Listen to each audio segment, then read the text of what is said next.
जी 13 तारीख को स्नान है, जी सब लोग अपने अपने तरफ प्रयास कर रहे सही हैं, है। लेकिन जो नगीना से सांसद है हम्म चंद्रशेखर, उन्होंने हम्म जिस तरीके से कहा है कि कुंभ नहाने वही लोग जाएंगे जिन्होंने पाप किया है, कैसे देखती है उनके इस कमेंट को?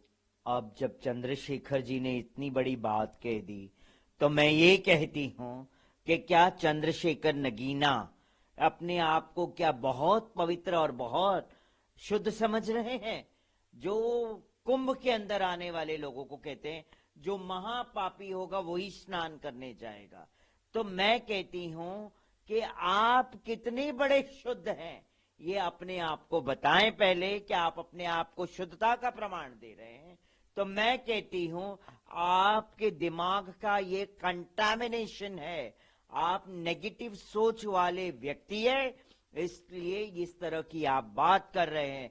तो फॉर योर काइंड इंफॉर्मेशन मैं चंद्रशेखर को कह दूं आपके एएनआई के माध्यम से कि जिस तरह से उन्होंने ये बात कही है वो गलत है, मैं उसको गलत मानती हूं।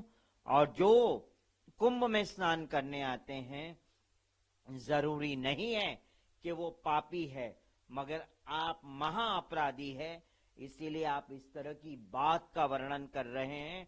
आपको सबसे पहले कुंभ में आके स्नान आपको करना चाहिए, क्योंकि आप महा अपराधी है। जिस तरह के कुंभ को लेके आपने बात कही है, जिस तरह से कुंभ में आने वाले जितने भी श्रद्धालु है उनको आपने टारगेट किया है और गलत शब्द कहा है।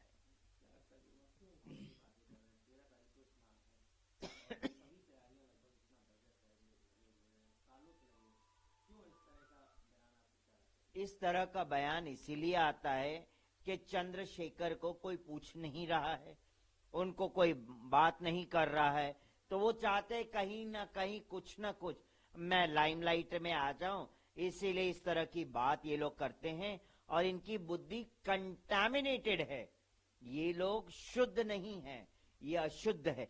अगर ये शुद्धता की बुद्धि होती तो शायद इस तरह की बात वो न करते जिस तरह की अभी उन्होंने ये बात कही है।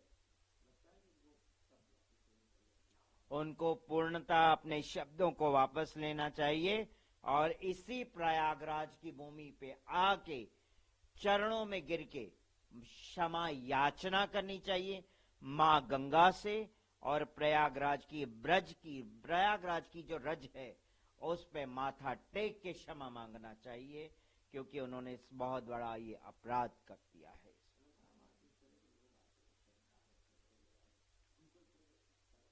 श्रद्धालुओं को बहुत बड़ा ठेस पहुंचता है, क्योंकि करोड़ों करोड़ों श्रद्धालु इस भूमि पे आते हैं, प्रयागराज की भूमि पे आते हैं, और आप इस तरह की बात करेंगे तो कितना बड़ा आघात श्रद्धालुओं पे भी पहुंचता है, संतों पे भी पहुंचता है, पूरे विश्व में एक गलत मैसेज भी जाता है जो आप बोलते हैं।